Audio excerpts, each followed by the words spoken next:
Hello? Leonard was a very special man. His soul was big enough to love both you and Rachel. I knew my father's soul better than anyone. You were just a jealous kid. Don't you dare try to make me feel guilty. You don't... I just want you to get to the truth. So why didn't you tell me about the truth? Tell who? The Nicole who thought eating beans was the worst tragedy and couldn't wait to finish this business and run away, forgetting everything all over again? You don't know anything about what my mother and I went through. But you're different to when you got here. Now you can discover the truth, a truth that otherwise would have destroyed you. I didn't lie to you. I protected you. Listen, I'm sorry about Rachel. I hated her, and I hated my father, but I never wanted it to end like that. I understand your pain, maybe better than anyone. Betrayal, shame, death. My family was destroyed, just like yours. How much longer does this pain have to last? It'll be over soon. What else is there to know? You want the truth. Well, I can't give it to you. I've already given you everything I could. Now you have to tie the pieces together. What does that mean? Your father always said we are the sum of the people we take with us, and you abandoned these people. Here, in this place. Enough riddles, Irving. I'm tired. Me, too. You're the only one who can give a finale to this story. It's time you open the last door.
How could I have forgotten?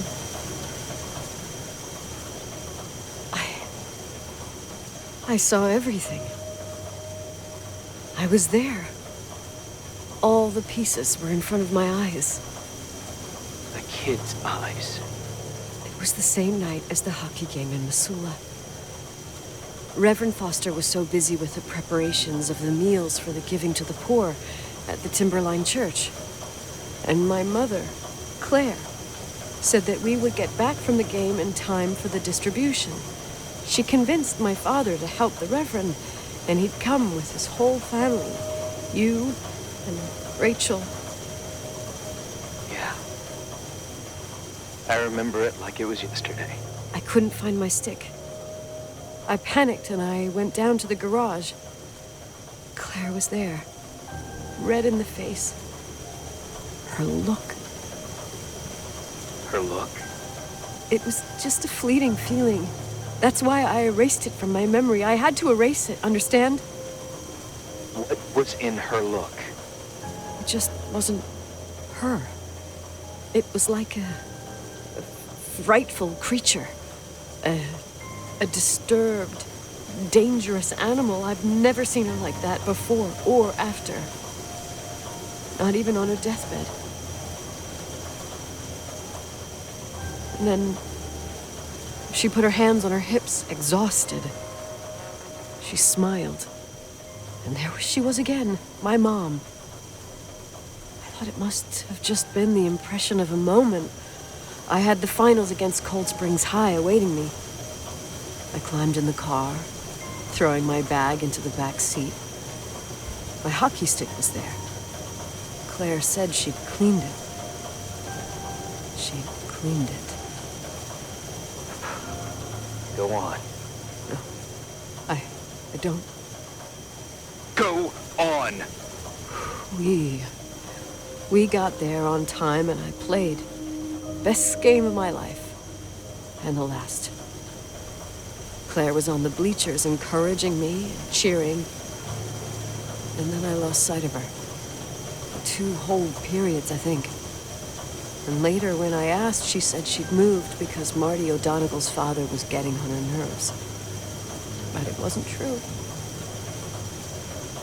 Just enough time to go back to the car. Don't say it. Irving, don't say it. Don't say a thing. I don't...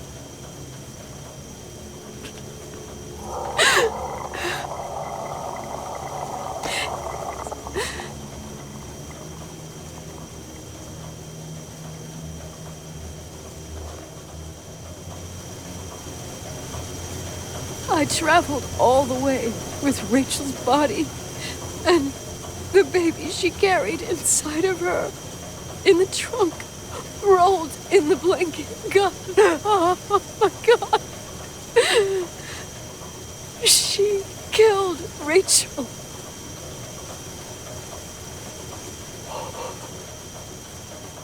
Thank you, Nikki.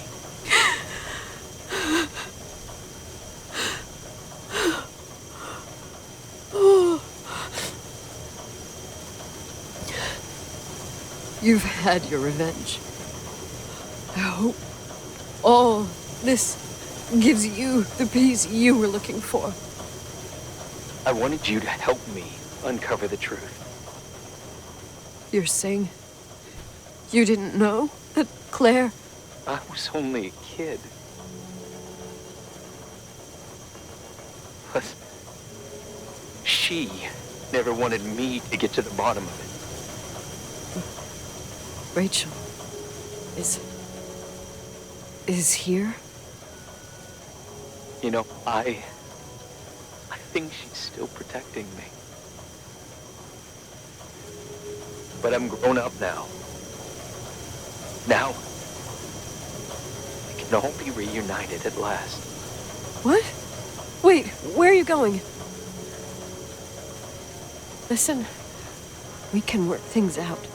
What happened is terrible, but all the main players in this story are dead. Get it? Dead. We are still alive. We're alive. Me, you, we didn't do anything. That's exactly what we did wrong, Nicole.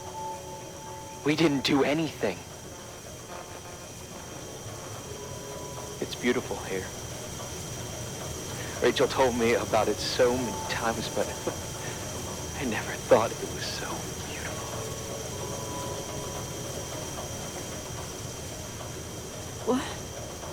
Irving, where are you?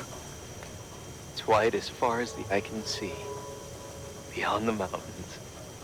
You left the hotel? But it's too cold. You'll die out there. Irving, please.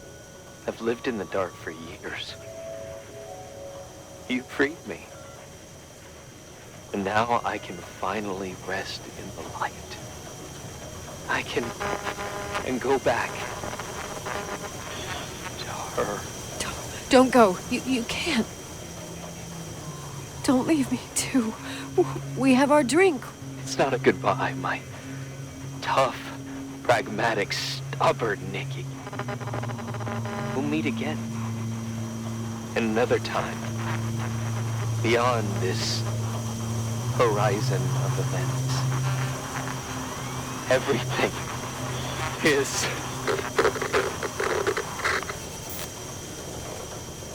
Irving? Irving?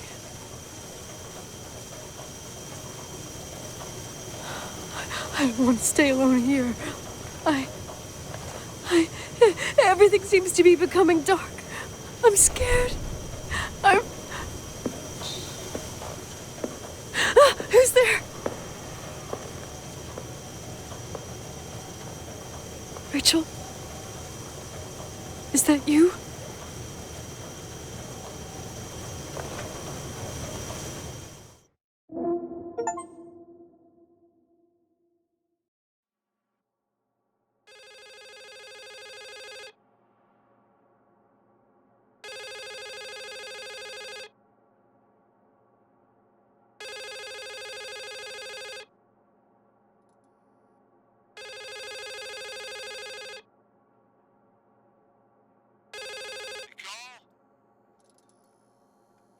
Yes?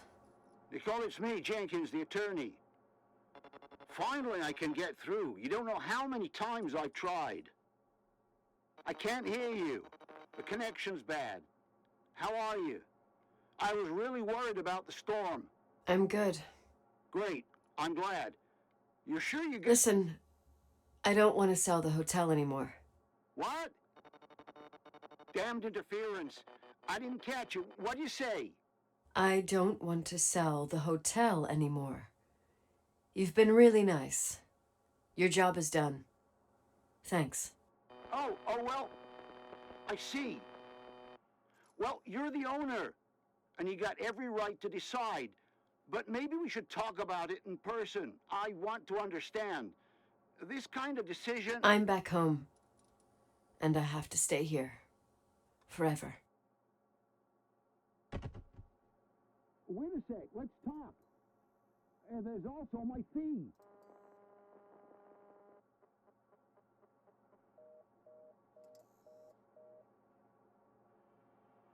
You know, Mom, I was thinking about going to the lake. Remember where we went with Uncle John last year? Daddy and I started talking about the stars. You can't see them during the day, but they're always there. You feel like it? I would so like it. And we can have dinner at Doc Smith's diner on the bank. Rachel and Irving could come with us? What do you think? It would be so nice to be all together. Mom, Dad, it would be so nice.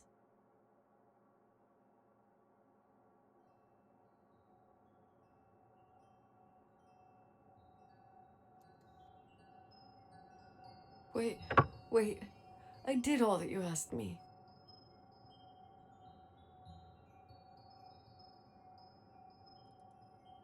Stop it, please. Anger shouldn't rule our life. You said that. I'm scared.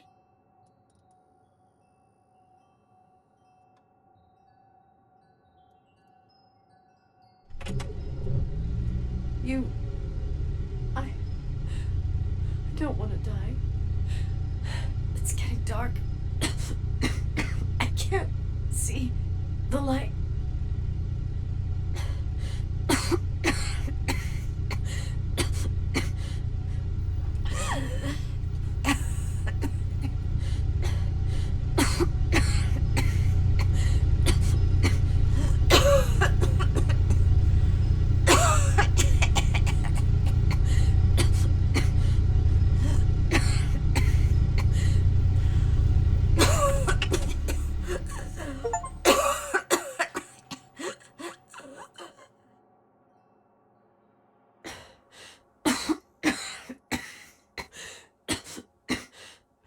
I'll stay here with you, Daddy.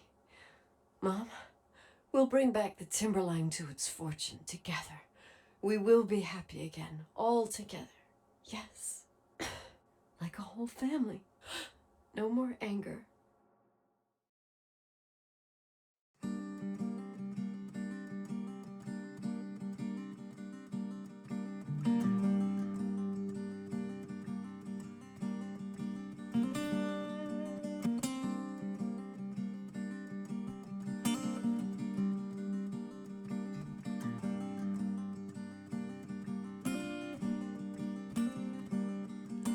Sometimes I hold you, but only in my dreams. I wake up and you're gone. Sometimes I follow you, but only in my dreams.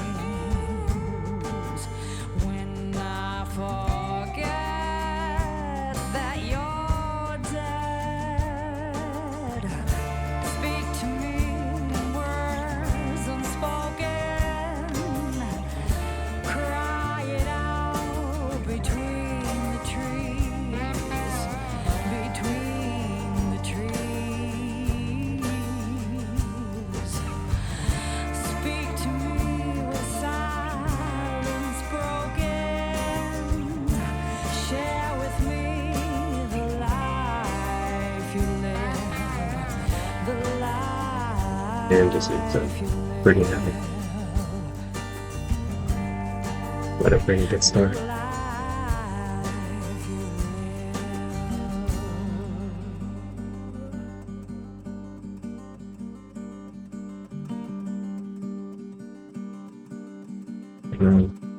So I'm guessing I had like a chance at the end.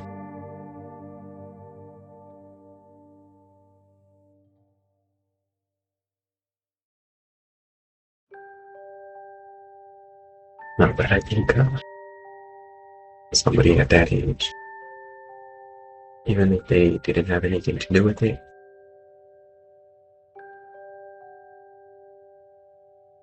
that's what they would have done.